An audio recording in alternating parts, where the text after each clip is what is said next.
तो माखनलाल बाहर ही रुक जाता है और अजय हॉस्पिटल के अंदर चले जाता है। बहुत सारे मकड़ी के जाले लगे हुए थे, गेट खिड़कियाँ टूटी हुई थी, पूरा धूल जमा हुआ था। लग रहा था कई सालों से कोई नहीं आया है, कचरा जमा हुआ था। अजय बहुत ही संभल कर चल रहा था और उसने अपने फ़ोन की फ्लैश ऑन करके रखी थी, जिससे उसे कुछ कुछ दिख रहा था। लेकिन कुछ दूरी पर जाकर वो शॉक्ड हो गया और मुंह खोलकर खड़ा हो गया, क्योंकि उसने जो सपने में देखा था वैसा ही कमरा, वैसी ही खिड़की, वैसा ही सब कुछ था वहाँ पर। उसे कुछ समझ में नहीं आ रहा था कि क्या ये सच है या मेरा सपना। और वो जो सपने में देखता था गौरी को, उस बच्चे को लेकर इंजेक्शन लगाते हुए रोते हुए, वो सब उसे वहाँ पे दिखने लगा।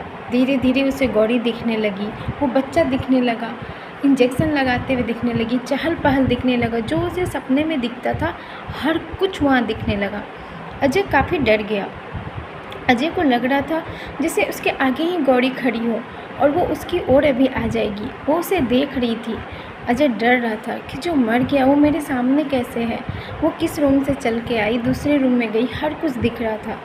अजय को कुछ समझ में नहीं आ रहा था। लेकिन जैसे ही गौरी ने उस बच्चे को इंजेक्शन लगाया और वो बच्चा रोने लगा, तो अजय के कानों में फिर से उस बच्चे की रोने की आवाज़ गूंजने लगी और अजय परेशान हो गया।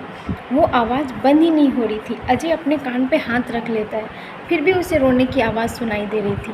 धीरे धीरे उसके आंखों से आगे से सारा दृश्य गायब होने लगा और जैसा कमरा पहले था, टूटा फूटा सा, कचरा सा, धूल जमा हुआ, वैसे ही हो गया।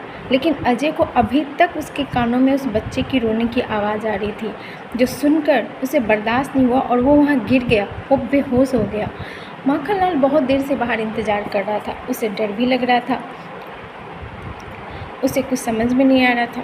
जहाँ पे माखनलाल खड़ा था वहाँ पे पुराने पेड़ थे, जिसके पत्ते बहुत सारे नीचे गिरे पड़े थे, सूखे पत्ते।